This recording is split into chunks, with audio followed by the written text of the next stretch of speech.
I only started to see what was really going on in the last couple of years. You know, I didn't used to think there was a difference. I used to hate things like International Women's Day and stuff. And now, from spending time with people like Joe Major, Joe Phillips, and in my own experiences as well, I now can't unsee it. You're judged on your potential. Yeah. We're judged on our performance. So that's the difficulty. That's interesting. Okay.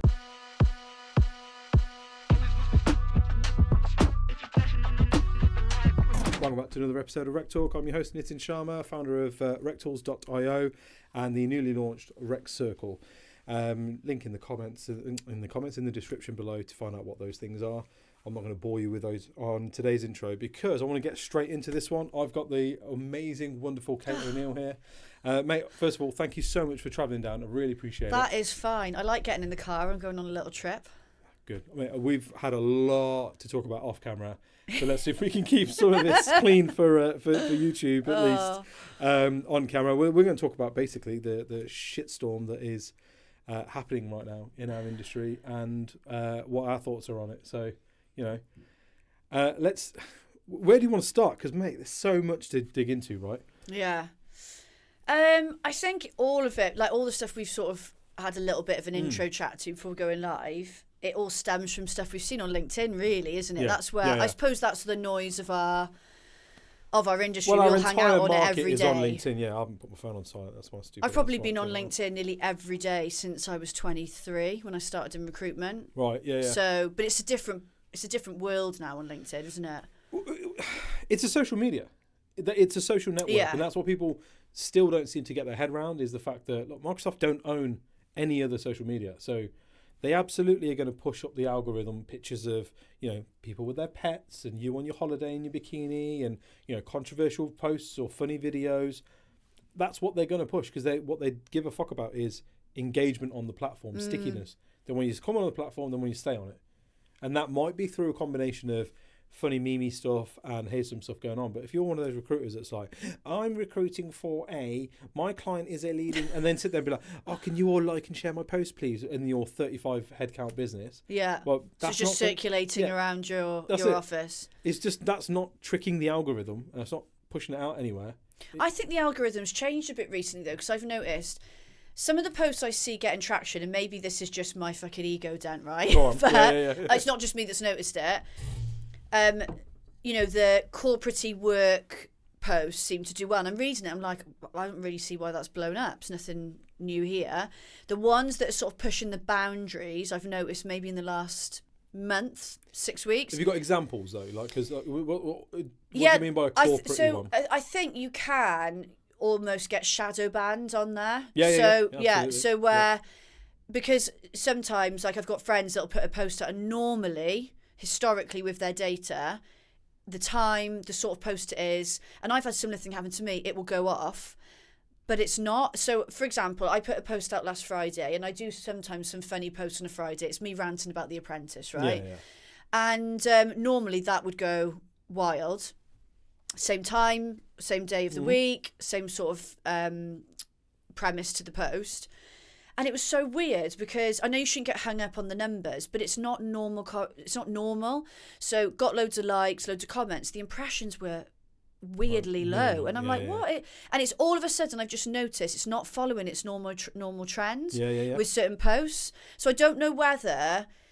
I feel like LinkedIn sometimes, even though we're massive users of it, doesn't like recruiters, and you know all it's putting the prices up every month, and I feel like anyone in the recruitment industry, it's like punishing us a little bit at the moment. Maybe I'm like going full conspiracy theory here, but no, I think there's legs to it. Absolutely, I think they see recruiters as like kind of a necessary evil, and also somewhere to make money out of, right? Yeah, slap charges on that kind of thing. Yeah. I also, what I've noticed though in terms of kind of engagement trends is that it's the sort of crack dealer mentality, right? They'll give you the first few hits. Get you a couple of virality moments, right? Big impressions and that. And then they'll start kind of reducing the amount of reach you get. And then all of a sudden you've got, boost this post. And the only people that ever see a boost to the post thing that I know of are recruiters. Anyone else outside of the recruitment industry that I speak to, they never get pushed towards, hey, you should boost this post. And it feels like they kind of go in, oh, you want a bit more attention? Yeah. Gives a bit of that. YouTube goes funny with me sometimes as well. Like my channel will go off the charts, and I'm not doing anything necessarily that different. And then all of a sudden it'll drop again. And it's like, I feel like now I've just got to, I'm like, oh, just be consistent, keep doing it, because all of a sudden, and sometimes it's the posts where you're like, what? But yeah, I don't know. I feel like I like personally the way my feed looks now compared to 12 years ago when I started. And I think you're right. It's turned into more of a social media platform. Yeah. And I like the different content that's out there now. I love going through and just laughing at things and just more of the creativity around it. And they've moved to the video thing as well. They really like video now. You know, we've moved into the kind of the Reels or the YouTube Shorts model, right, where you just jump in and go. But I mean, I've gone through some, and I'm just like, what the fuck is half of this stuff? Oh yeah, some of the stuff, is shit, is god awful. Like yeah. Well, you know, people are being encouraged to put more content out, but Jesus, they're not thinking about it though. They're just doing it to tick a box. Well, recently we had Pancake Day, right? Shall I get the show us. You came with receipts, didn't you? I came with receipts. So I have to get it up now. So I'm in some groups where you got to laugh at some of the posts, right? And some of the pancake ones, I was like, these aren't meant to be funny, but they are really, really funny. I won't read out whose posts they are, but let me find, where was that one? I'm gonna see if I can find them. I'm gonna put them at the bottom, and I'm not gonna take the names out. I know I'll definitely be shadow banned then, won't I? Right. What can making a pancake teach us? Ooh. Don't know about anybody else, but it takes me. Oh, that's a boring bit. There are so many factors to consider: the recipe, the temperature of the pan, how much you pour at a time. Is it all going to stick to the pan? The point is, it's trial and error. Just like when learning a new skill or sharpening an old one. You rarely get it right, first time, but each attempt brings you closer to mastery. Yeah. Who'd have thought a pancake could be so inspirational? The round shape of the pancake is set to represent the sun or the circle of life. I don't think it is. It's to do with Jesus and stuff, isn't it? Isn't it not just round because the shape of the fucking pan is round? Well, yeah. Yeah. If I was using a pan that was square, my pancake would be square shaped, right? Yeah. Because liquid, I used to have a heart one actually. And what happens with liquid is it occupies the space of the container in which it's put into, right? Honestly, so the sun. But no, yeah, the sun rises. The sun rises every day, showing us the power of renewal. Life, like the sun, is a cycle of growth, rest, and rebirth. Some days are bright. It goes on like that, and it's like. Oh Jesus. Yeah. What goes through someone's mind to be like, yeah, that's sick. That's good. ChatGPT. Post that. That's good. That potentially these are ChatGPT posts, aren't they? Potentially. Because no one normally talks like that, though, do they? No, not really. I just think I don't know. I think there are certain days where I've got a problem with people marking Pancake Day, but I don't know. I just find them so fun. I don't know what. I just find them so funny. It's bizarre. I liken it to old people on Facebook. You know, when they'll be like. There'll be clearly an AI generated picture of a giant baby, and it'll be like, drop a prayer for this giant baby who hasn't eaten in 3 days, and it's like, amen, amen. Or they'll share a post. So my mum lives in South Wales, and she'll share a post from Scotland of a missing cat or something, and it's no one in Bridgend is going to know. Yeah. Oh, I've seen that one. Unless the cat's done a massive runner. Do you know what I mean? But there was one the other day as well. It was about a five-a-side football game. And what can a five-a-side football game teach us that we can take into recruitment? I'm just like... What can it? I'd like to know that. Yeah. I mean, I've got the post if you want to know. But I don't know. People could maybe be saying the same thing about my posts. Do you know what I mean? And look, I think there are. Yeah, because look, I have a thing with mine is so I like sort of finishing my post with a call to action and then a little tongue in cheek or don't, whatever. I don't give a shit. And it's always a variation of that, right? Or don't and keep doing the same shit you're doing now, but moan about it next week. And I'm sure there's people out there who be like, look how unprofessional he is. Look he swears in his posts or he swears on this. Do you get people say that to you? Not to me, no. I do. See, the thing is, I don't consider myself this way, but I get told that I can come across aggressive sometimes. Yeah, and therefore, really? You get that, thanks. No, I get it about me. Oh, right. I was going to say that. No. Like, yeah, you are really aggressive. No, I meant I get what that. What do you mean by that? Yeah. I so get people the same don't tend to give me the feedback. They tend to give it to people who know me. And then those people will be like, oh, by the way, such and such thinks this about you. Yeah. I'm like, yeah, that's cool. Say it to my face then. Yeah. Aggressive. Yeah, no, I'm like, that's cool, man. Like, there's things that I know I do that I'd rather someone just go, hey, don't do that. But for the most part, like, I don't see an issue with it. I don't see an issue with swearing, as an example. I just think, like, if that is who you are, like, it's different. If you are forcing that, which you clearly aren't, but if you're just authentically being yourself, like, you know, I'm the same, but I just find people, for some reason, get more offended by. I get comments about it. So I put a video up the other week. I wonder if that is something to do with you being a woman, though. It is, 100%. And or anyone watching that's a bloke and is like, no, it's not. It is. Because I don't. Like, yeah, we're very similar. Very similar. Yeah. And yeah, I don't get.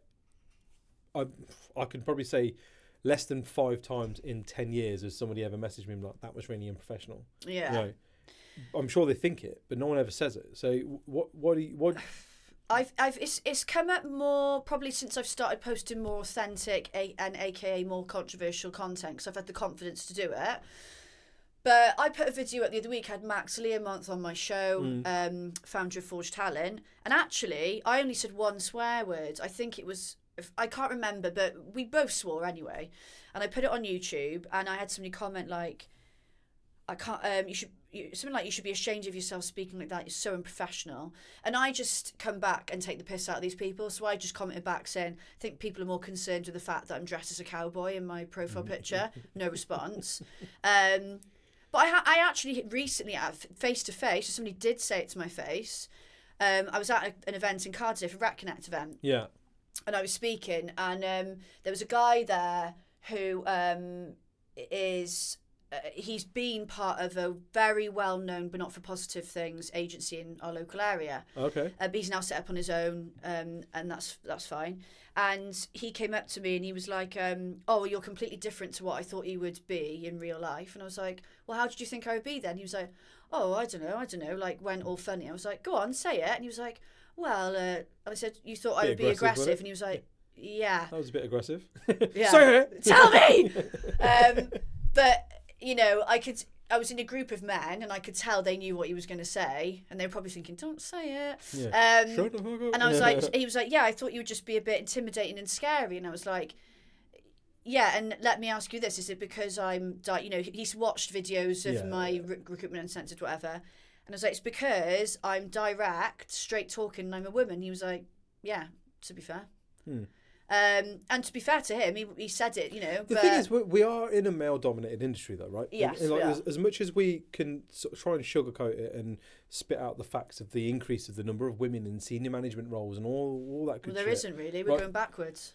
Well, yeah, I mean, the REC stats and census and stuff show exactly that, right? But the point is that we are in a male-dominated industry, and therefore a lot of these guys are not comfortable with women who can... speak their mind and stand toe to toe with them, because I think for the most part, and dare I say it, a lot of the leadership within our industry are people that kind of cut their teeth back in the day. You know, were very, very good at recruitment during a time where recruitment was really fucking easy, got themselves into positions of prominence and never really had to be told no, let alone by a woman.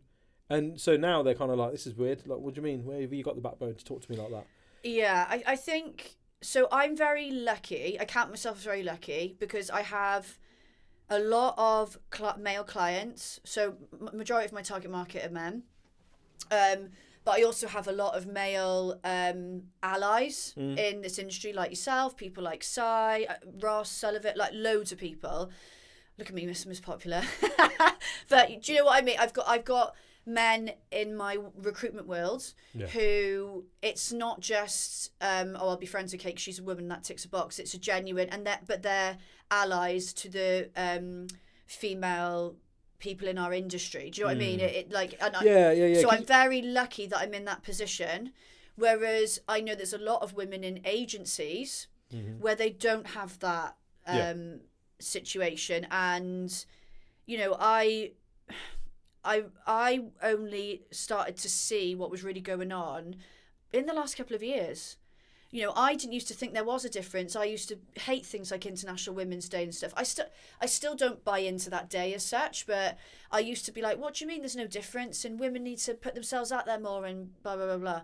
And because I was so institutionalised from the era I'd come through, and now from spending time with people like Joe Major, Joe Phillips, and in my own experiences as well, I now can't unsee it.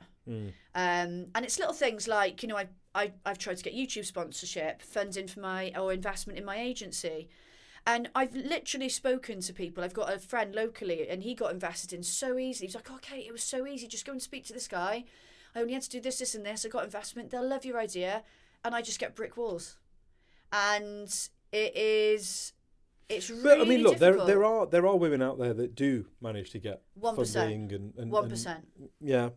I suppose, what I'm not seeing is a list of those who didn't, right? And therefore it's hard, I'm determined to do it, but it's a lot of hard. I'm not taking it away from the men that have got it and saying they haven't worked for it. But there's a lot. But you've got to accept that we stand on privilege that others don't, right? You're judged on your potential. Yeah. We're judged on our performance.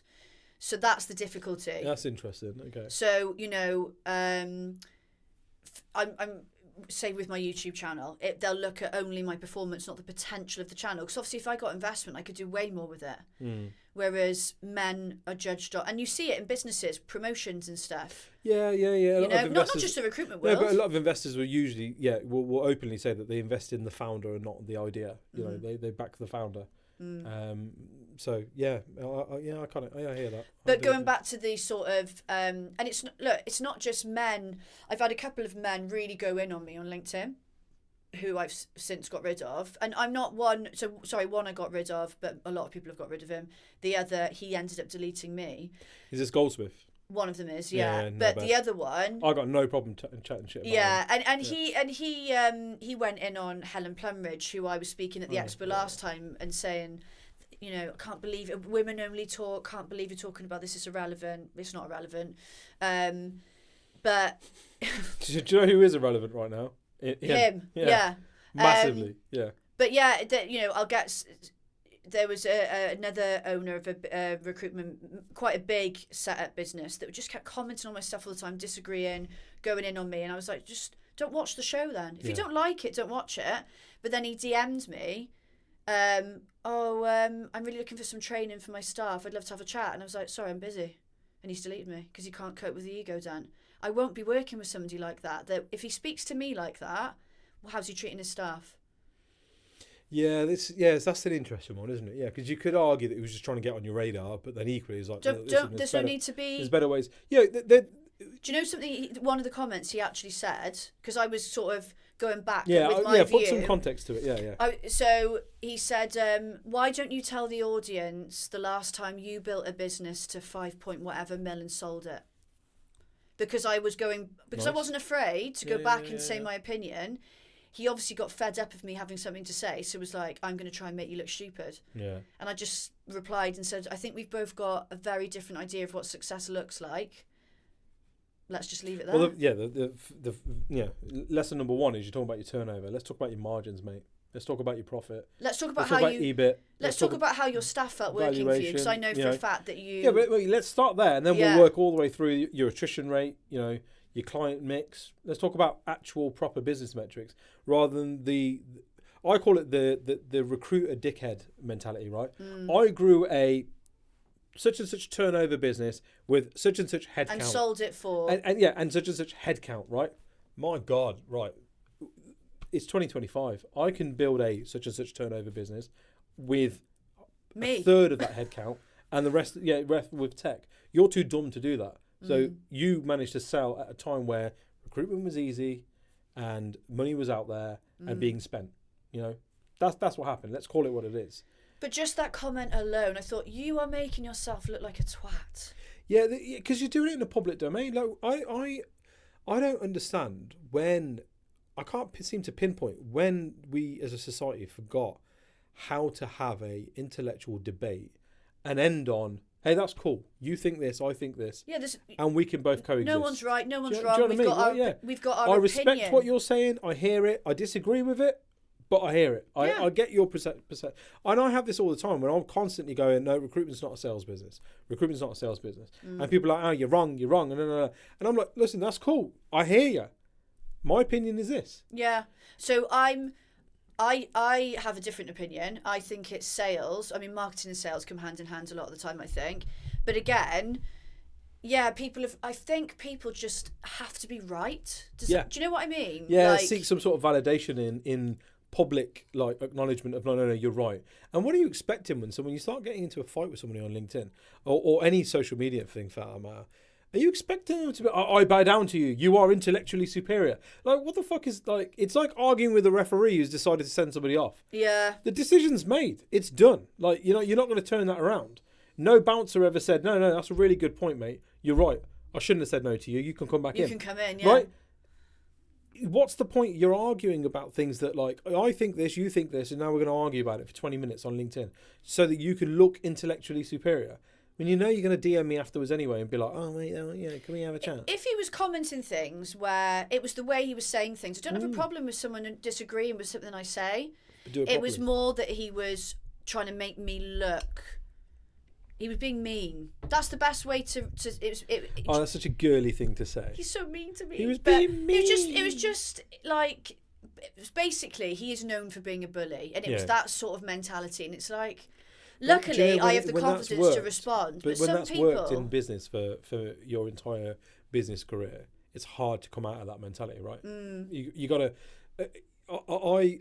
I accept that actually the way people are is a combination of upbringing, societal kind of surroundings, the people they hang around with, and actually fundamentally what's worked for them in their historic life. Do you know what I mean? Yeah, they've got their own behavioural success patterns. after success after success by being a dickhead, you're going to continue to be a dickhead regardless of what. There will come a point where it will no longer be as successful as it once was. But if you're still seeing what you consider to be success off of displaying those behaviours, it's hard to tell somebody to stop doing that. Do you know what I mean? Because it makes other people feel a certain way. And I think that's where we're kind of at as an industry. It's male dominated, yes, but historically it has worked.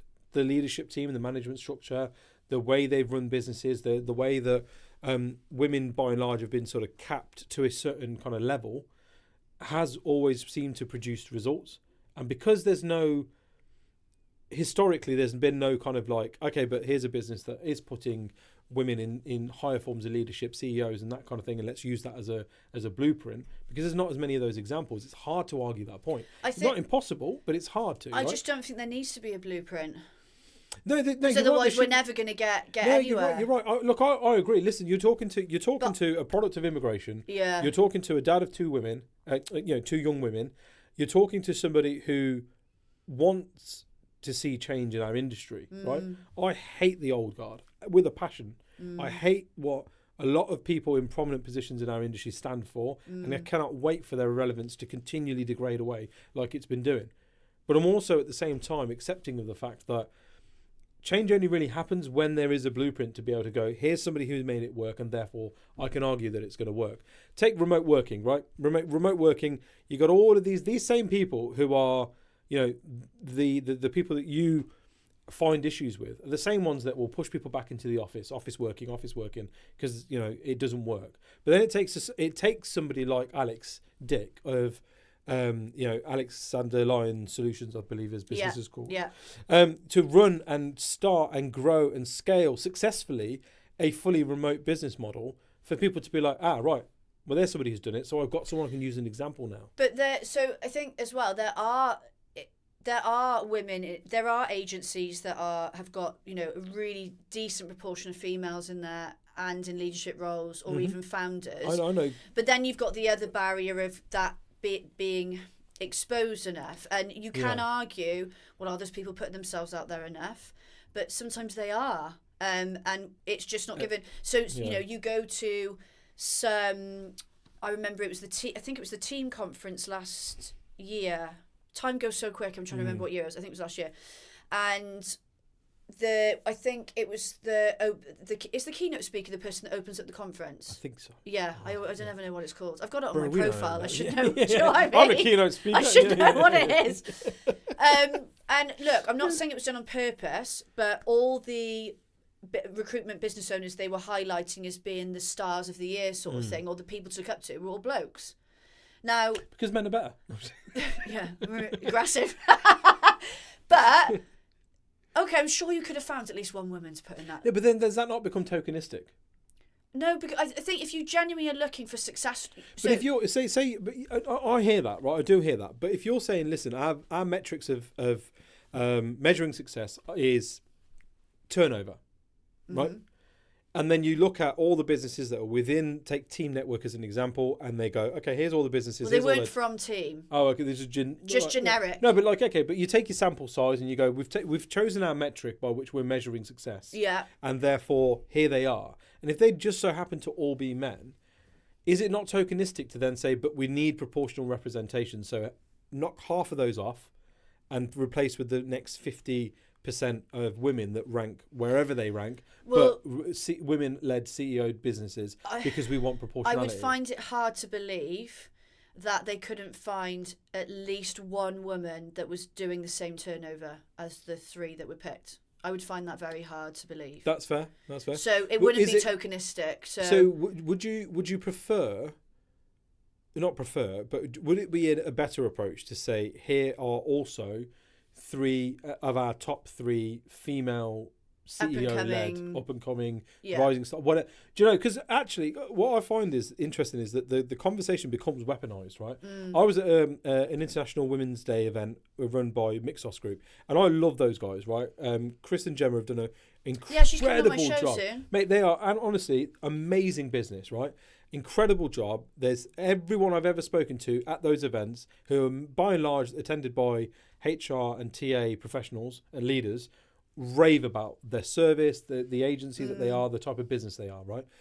And I'm sat there and they made some really, really good points, because they were like, you know, the conversations almost become weaponized, because now you start talking about it and you go, oh, well, you know, oh, you're being tokenistic, or, oh, well, you know, there's other factors to consider. I know what you mean. It starts becoming this never-ending. That's it. But we have got to acknowledge that, look, there is an issue with this.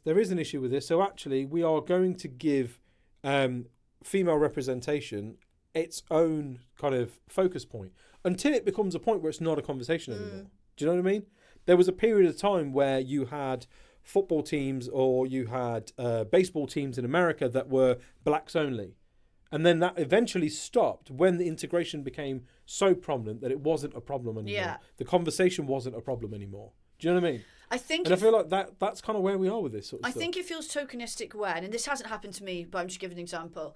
You get asked to speak at something, we need a woman to speak, would you speak, over the value that you bring. And I do get it. It's difficult because what I find difficult sometimes is, like, I always want to be judged on my performance, how good I am at my job. I don't want and the difficulty is when you've got male client base mainly, and you're trying to build good relationships, and sometimes I think it's difficult because, you know, you don't want people to read you trying to build a relationship with them as something. I think when it's a man to man, you would never think, oh, do they fancy me or not? Do you know what I mean? I've experienced it myself. That's a fair point. Minimal times, I will say, to be fair.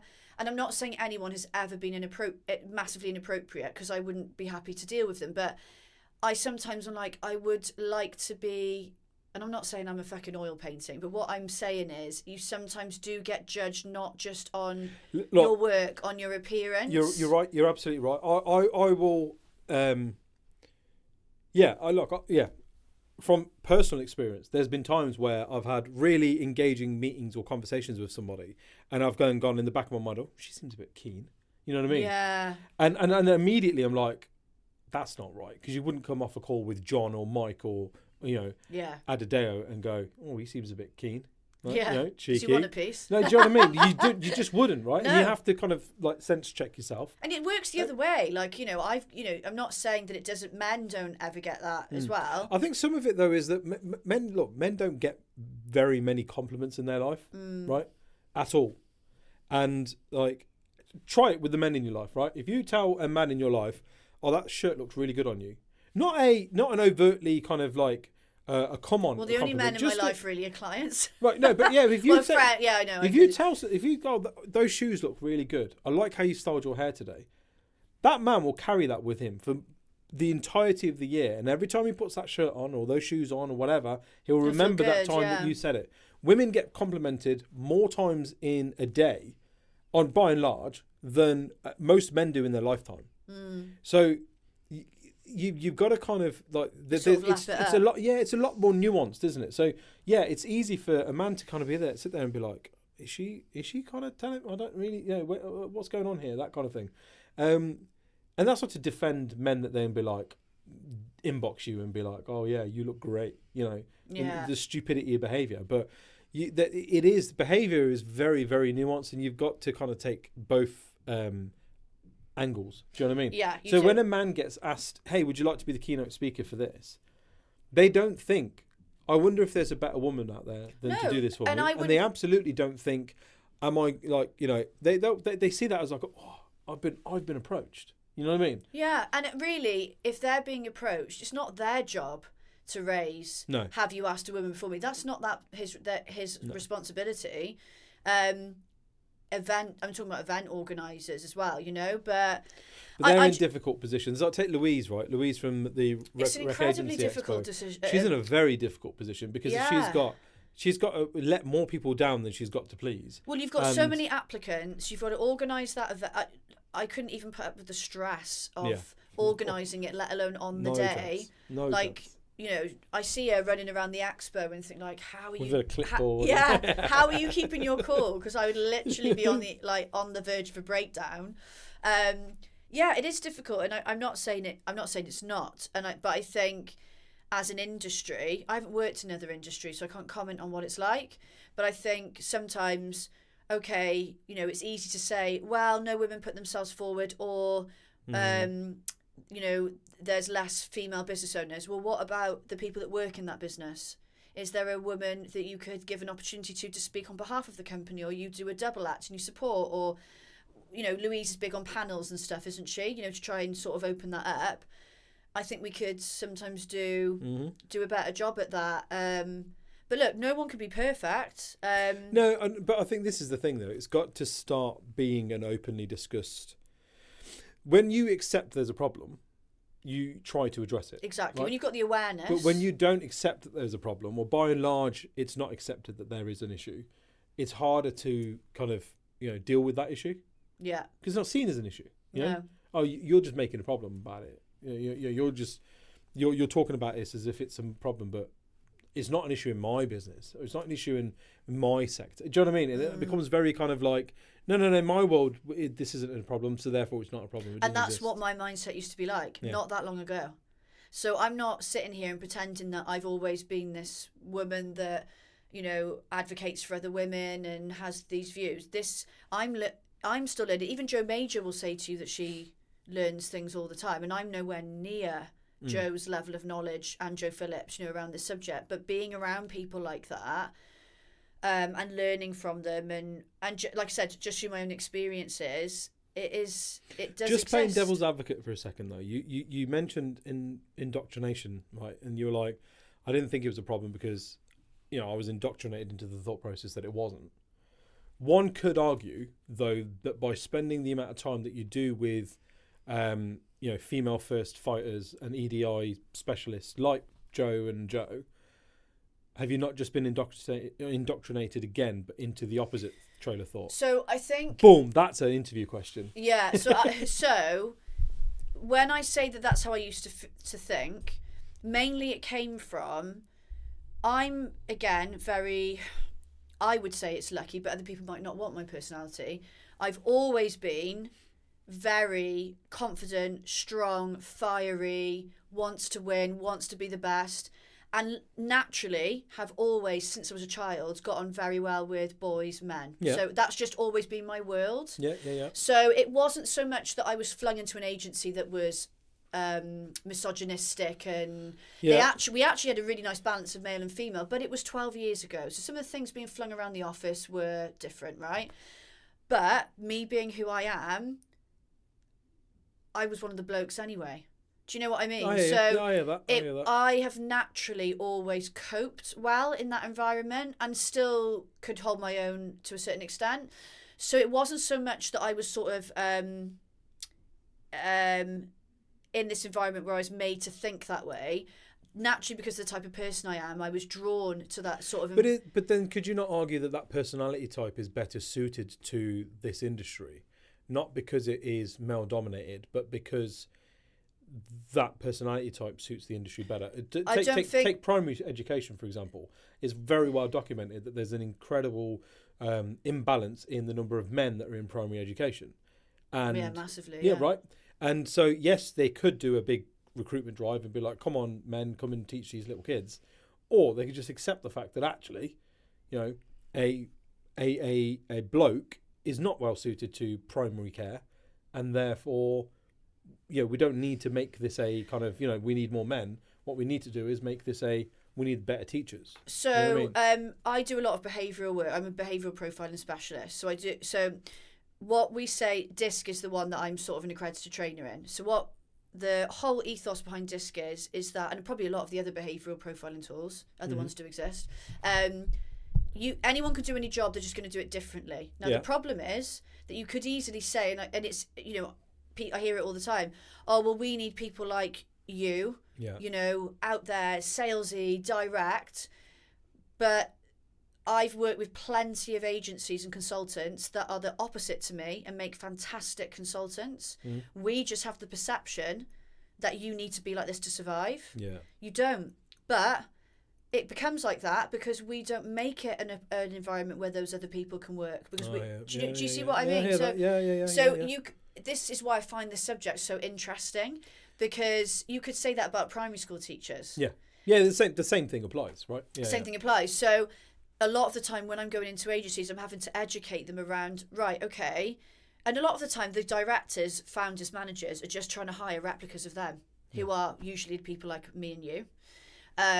Because they're like, well, I was good at recruitment, so sure. And I did exactly the same thing when I hired.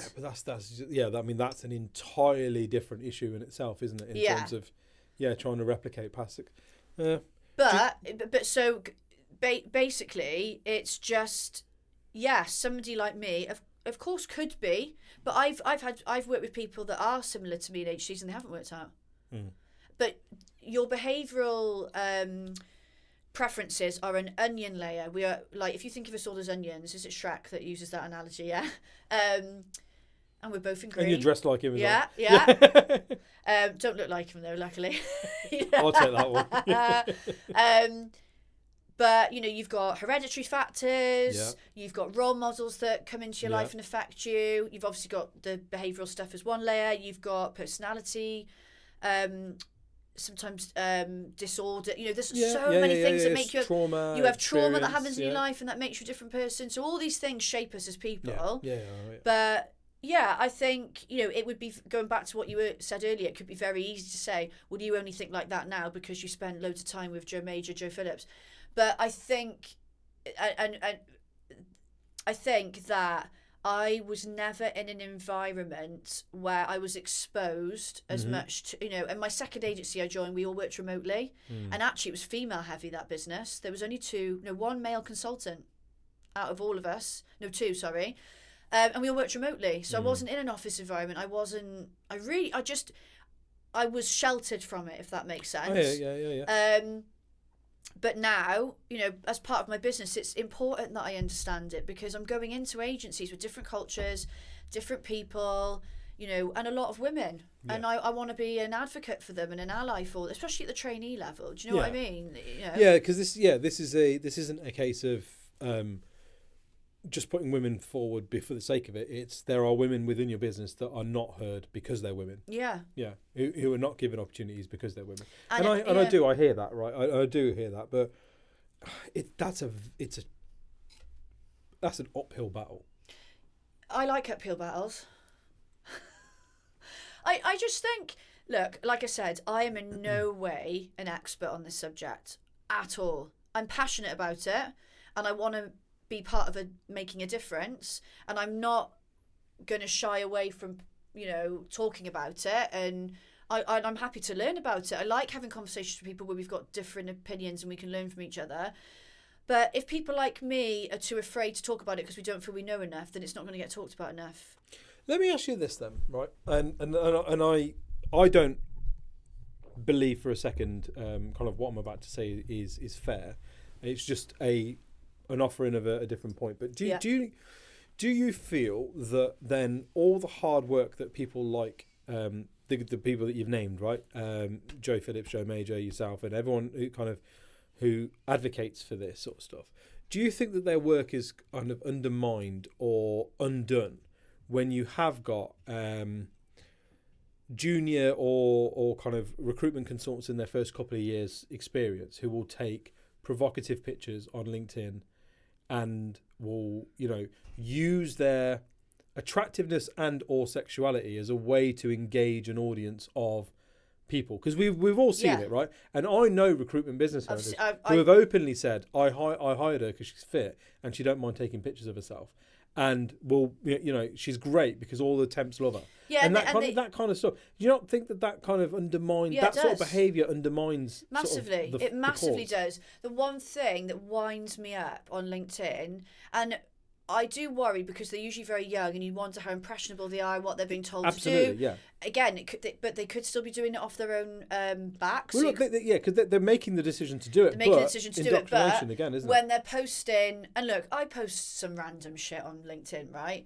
And I know I post stuff for me in the gym, but in no way am I doing it as a sexual nature. Yeah. But I see some of these images where they're, they're going out in the night. It's a very post-sexual picture. It's got absolutely no relevance to the caption. Yeah. I've got this great job at the moment. Yeah. Do you know what I mean? Yeah. And the comments are either women, because look, women can be really nasty to each other. Absolutely. So either women attacking. There are some nice protective comments in there. Again, some nice male protective comments in there. But again, you've got the blokes being misogynistic. And they're dropping the DMs. And they're the ones then to post a post the week after moaning about the misogynistic, sexist, inappropriate DMs. And it's like, well, what the fuck do you expect? And I personally, but look, I don't think. Yeah. No, I hear that. I don't think it justifies that behaviour. No, but yeah, there's a difference between what do you deserve and what you should expect, right? If I'm about to run into a wall full of nails, I should expect to be hurt. Yeah. Right. It doesn't mean I deserve it. It means you could say that, and it's probably right actually about I can't sit here. And not that I'm moaning about it, but somebody pulled me up on my language. Well, you can't. If I'm choosing to I couldn't put a LinkedIn post out being racist and then be like, I'm shocked that people have emailed me or DM'd me with, how dare you speak like that? And to be fair, I'm not ever shocked as such in people, and I don't put anyone up for what they say either, because I'm like, well, I say whatever I want. Yeah. But it does. It bugs me because usually they're young, and I'm like. Maybe this comes with age, I don't know, but it's almost like I think sometimes, and this is going quite deep, those posts come from a place of where somebody needed validation. So there's inner stuff going on with that person to make them post that. You could say that about the posts. Most people's personal Instagrams is all about that, right? Yeah. Absolutely. And you're right. There's more to it than just if somebody feels that they need to do that to get the validation, that's sad. But then the other side of it is, and I'm a big advocate for this, you're only young for a small period of time. You only look so good for a small period of time. Life's a long ride, and there's only a small period of time where you are actually going to be able to look at pictures of yourself and go, fuck, I looked good. Yeah. Take those pictures, fucking share it with the world. Why the hell not? Let me tell you. Listen, if you look good in a bikini, or you look good in a dress, or you look good in your gym wear, or you look good walking down the beach, in that picture, post it. Let the world see it. Because there'll be a day where you'll look back and go, oh man, I wish I looked like that again. But I feel who cares? Do it. I feel like, right, I look at people now in their 20s and they look shit hot. And when I look back at pictures of... Oh, we were weird as fuck looking, weren't we? I'm like, I look better in my 30s. Like, I'm like, Jesus Christ, I never want to see those pictures ever again. Or like, you know, even 18, 19-year-olds now look like a bag of shit when I was 18, 19. And they look amazing. And I'm like...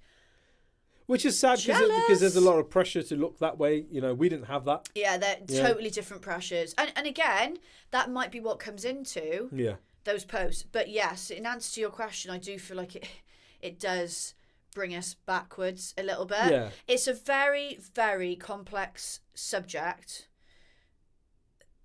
that there's a lot of intricacies to, and in no way do I not like men. Far from it. Do you know what I mean? Like I said, I've got a lot of male friends, a lot of male allies.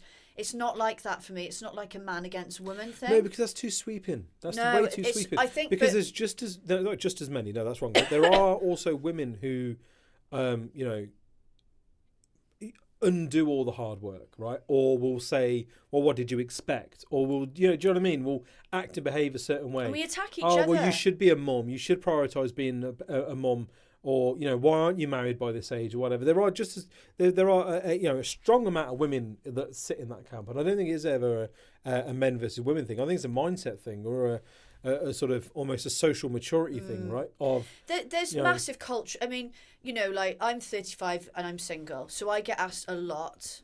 Yeah. Oh, are you seeing anybody? You dating anyone? When are you going to settle down? Oh, what do you want kids, or did you want kids? I got asked the other day. Like, my time has passed. Your time's done. Yeah. Yeah. Did you want to get married and have kids? And that I don't even. I think it's just such a cultural thing, isn't it? That, like, you know, especially where I'm from, small Welsh town, everybody was mostly married and had kids in their 20s.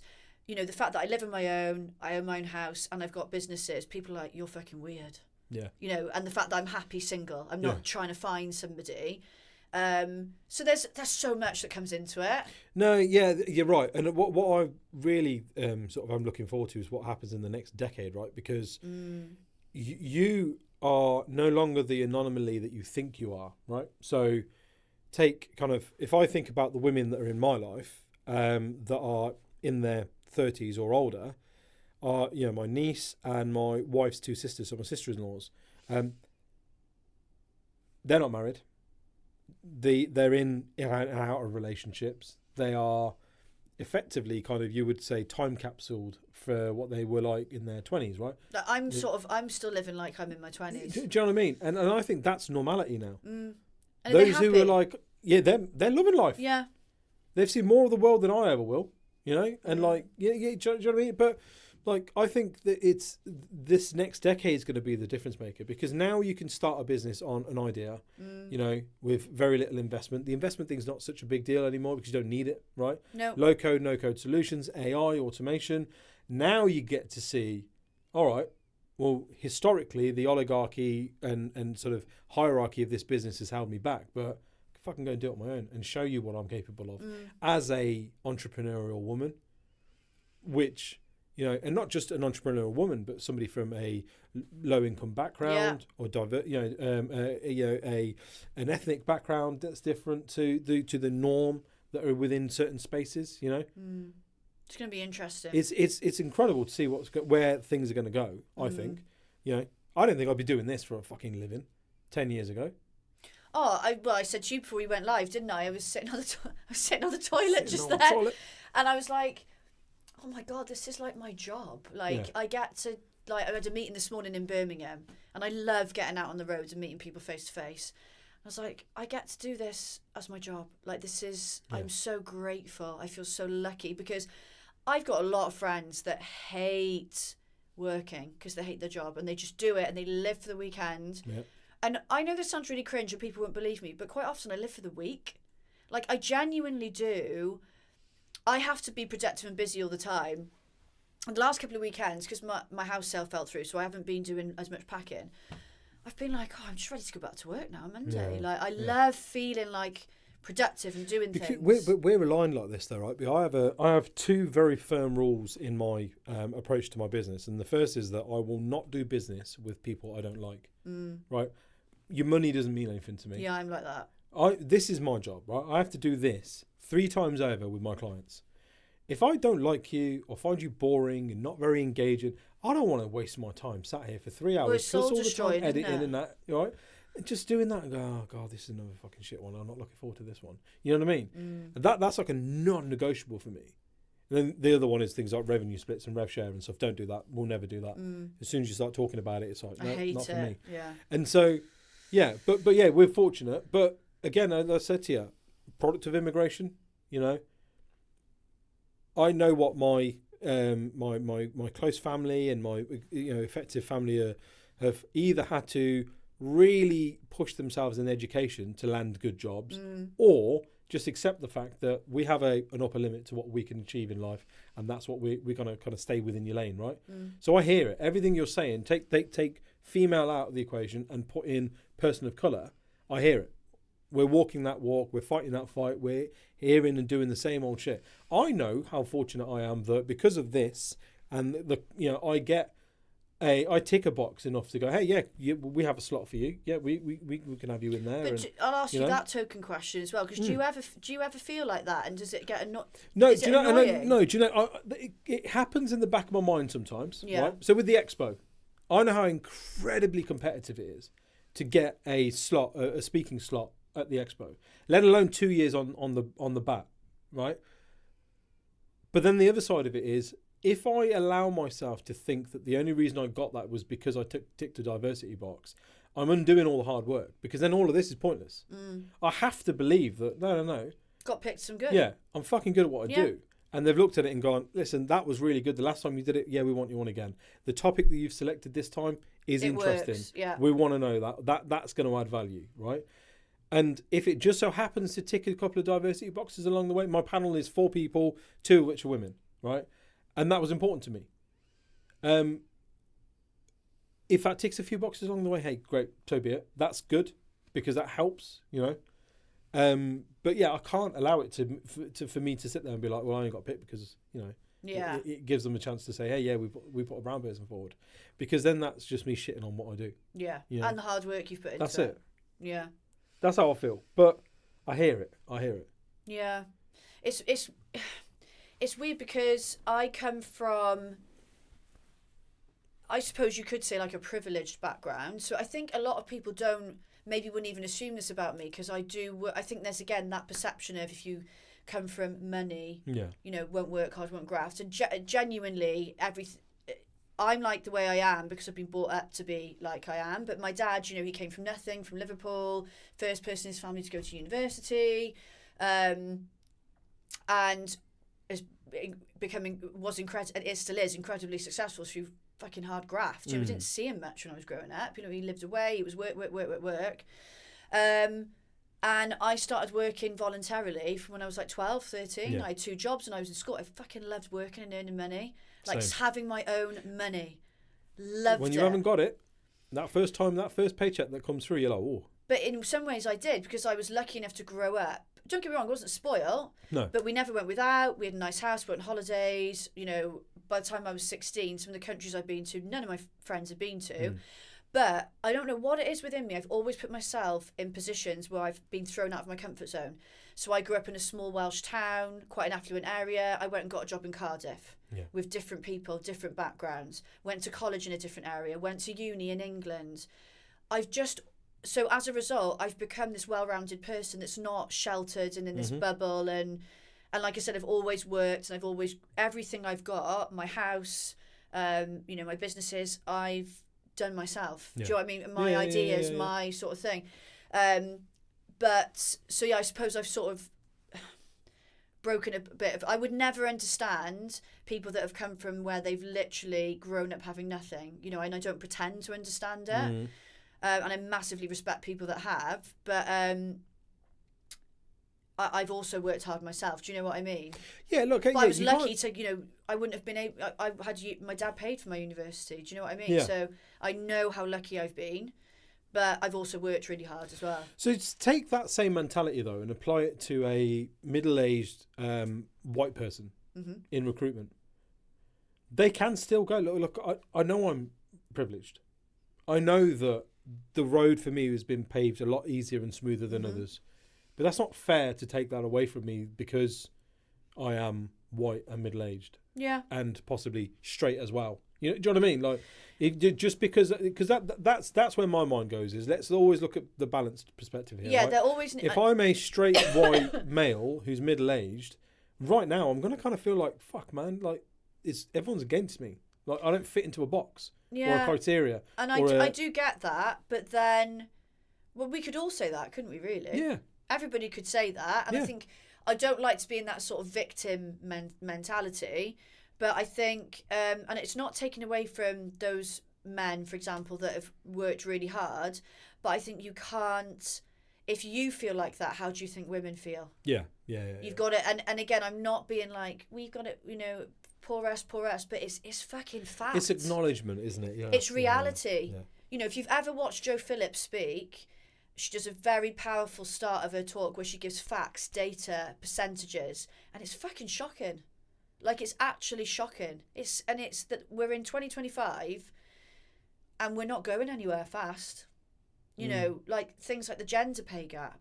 It's bloody mental. Again, I think the next decade is going to be really telling, because there was a time where, you know, only one of our parents had to work to be able to afford to live and comfortably live and retire and that kind of thing. That's a luxury now. And at that time, it just so happened that men were paid better because of the societal and economical structure and political structure of our country. That ain't the case anymore. No. So, you know, we're kind of at level pegging here.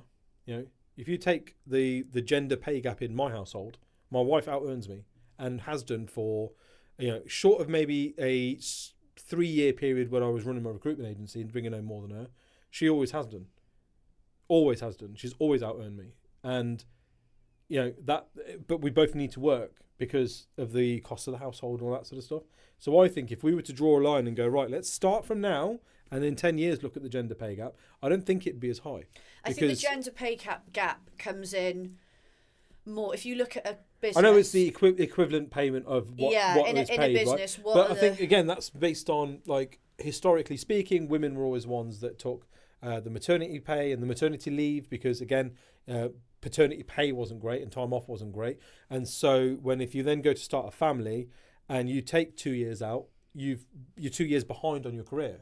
Why? But why? Because you haven't been. If you consider work and time served as your metric of how good or bad you are at your job, which again, historically, economically, politically, and kind of societally, that's what success was measured as, right? But yeah, or experience was measured as. Remember, there was a time where we would only hire people as recruiters. Oh, this person's got 6 years experience. You know, I want 5 years dev experience. But this is the problem in that. This is why so many women have such a conundrum about having children. Yeah. Because it's like, because the perception is, or, you know, the way people think about it is, well, you're going backwards now. You're at a detriment because you're going to be off. But why should it be a detriment? And genuinely, I remember my first recruitment job being 23, and I was of a different mindset then. At the time, I was like, yeah, I really do want to get married and have kids. Now I'm like, can't be asked. Because you can find anyone. Although if there is any, if you're watching and you're single, you're a nice person. To be in Wales, and happy to live in a small town. No, I don't mind if you're not in Wales. That's fine with me. DM me. But appropriately. Yeah, appropriately. Not on LinkedIn. Where was I going with that? I've no idea. Yeah, so I remember feeling like, but if I have children, I've got to sacrifice my career, and it shouldn't. Let me put this to you. When work or career ladder, when your career in work was a ladder or a treadmill, absolutely getting off that treadmill or stopping to climb that ladder created a detriment. We're in a new world now. People aren't on career ladders anymore, and people are not on the treadmill. They want to work as little as possible, do as much creative stuff as possible to free up their time. So by and large, that's how people are trying to shape their careers now. Work-life balance is a mainstream conversation. That's what people want. I think in the next 10 years, the gender pay gap conversation is going to be very different for the reason that what was historically used as a way to determine how much people get paid is changing, because that's being led by those doing the work who are like, you know, you can't ask for 5 years experience in AI anymore because they ain't been around for 5 years, right? I didn't go to university to do computer science, but I'm not at a detriment. I probably know more about AI than Tristan, who's a master's in computer engineering. Like the paradigm is shifting, and the way people can get information and experience and be able to press their careers forward is changing now, right? And so I think where we're at now is the whole kind of the measurement of, yeah, but you took 3 years out to raise your family. It ain't going to matter anymore because things are changing so quickly and things are coming in so quickly. What do you think is going to change that's going to result in that mindset? Truthfully, I think millennials in leadership positions. I think the problem is that's now. It's starting. There's still Gen X. Gen X are still in the upper echelon, right? Or the older millennials who are still of the Gen X mentality. Boomers are on the way out. Gen X are the ones that are now concerned. They're the ones that want everyone back in the office again because, my wife makes me do the ironing and the fucking dishwasher when I'm at home, and I don't feel important, and I want to wear a suit and feel important and tell the little floozies in the office what to do. And do you know what I mean? Like, there's a certain type and model of person I believe, and that's quite like harsh, but that I believe that is still stuck in the old way. And there's an entire wave of new people like us who are like, I can run my business from home, work when I want, do what I want, and earn what I want. Fuck you. But I think that's all well and good, but we haven't got a government or a system in our country that encourages and supports and makes it safe enough to set up a business because they don't want us to have businesses. Of course they don't. So I think there's a lot that comes into that. I'm not knowledgeable enough to comment, but I think there's a lot of a way to go for women to not to A, have the gender pay gap level, reduced, yeah. But B, the issues around things like career development, family planning, all of that stuff. I'm not knowledgeable enough to comment on it, but I would hazard a guess. Well, I know from speaking to Jo, she's concerned about the state of things at the moment. Interesting. I'd love to hear that's. Yeah, I'd love to have a conversation with her about it. It's her day job, only because I call it optimistic or whatever, but I feel like we're on the brink of some significant breakthroughs and change in that world. Or is that maybe the optimism in me that wants to believe that? Because I would love to believe it. I'm the dad of 2 young girls and 2 very intelligent and bright young girls, and I'd like to think that they would have the same opportunities presented to them as I've had in my life. I would love to. I'm usually an optimist as well, and I would love to believe it as well. But I think we've got a while. Yeah. I think we could get there, but I think we've got it. Yeah, we've got a while. But I do think you're right about the sort of people. It's the people coming up and through. But yeah, I think it's still a long way off. I think. Hopefully not. Well, we'll see. Time will tell, won't it? Right? Yeah. Any closing thoughts? Because I think we've definitely gone over, and my thing's flashing up that I've got to be on a call in 5 minutes. Oh, any final thoughts? Yeah, I don't know. I just think I think for anyone that is in our industry and is using any sort of social media to promote themselves, so like LinkedIn, YouTube, whatever. Just be yourself, and really, what. Even if you don't agree with what we say, and you think you want to put pictures of you up in a bikini, do it. Fucking do it. Yeah. Like, own it, and just. I think that's the thing. Own it. Authenticity. And, yeah, absolutely. Yeah. Stand by your decision, right? Yeah. I've done this, and that's why I think, and that's why I think it. You don't have to convince the world. But I also think, if you don't agree with what somebody's done, or I think there's something really powerful sometimes maybe behind creating message somebody and say, look, I was really interested in what you said around that, let's have a chat about it, instead of like this Facebook catty little comment. Do you know what I mean? Yeah. If somebody's put themselves out there, stupid. Yeah, if somebody's put themselves out there to post that and they believe in it, I think there's some respect in that. Like, okay, I'm taking the piss out of those pancake comments, but fair play to you if that's what you believe and that's why you think a pancake's a circle, then fine. But no, you're right. There's maybe Mia. The thing to kind of do there is go, I'd love to challenge you on this. Let's have a chat. Yeah. And then and if you wouldn't be willing to give up your time to do that, then don't give up your time to comment some shitty like little, you know what I mean, like rebuttal, and just to make yourself feel better. Yeah. I'm more than happy if you think I'm a twat and you don't agree with anything I've said today. I don't care. Let's have it. Yeah, but not everyone can take it. No, do you know what I mean? I can, and that's I think a difference. Some people are more sensitive and whatever, but yeah, I'll probably like get absolutely brutalised now. But whatever. Get absolutely destroyed, mate. Yeah. Right, mate. I want to thank you. Thank you so much. Thank you for having me. Swinging by on the way back home. That's it for another episode of Rec Talk. Thank you for liking, sharing, subscribing, doing all the cool shit that you guys do to keep us number one. We'll see you again. New episodes drop every Wednesday and every Friday. Don't forget to tell a friend. See you next time. That was good. Cool. Very, very good.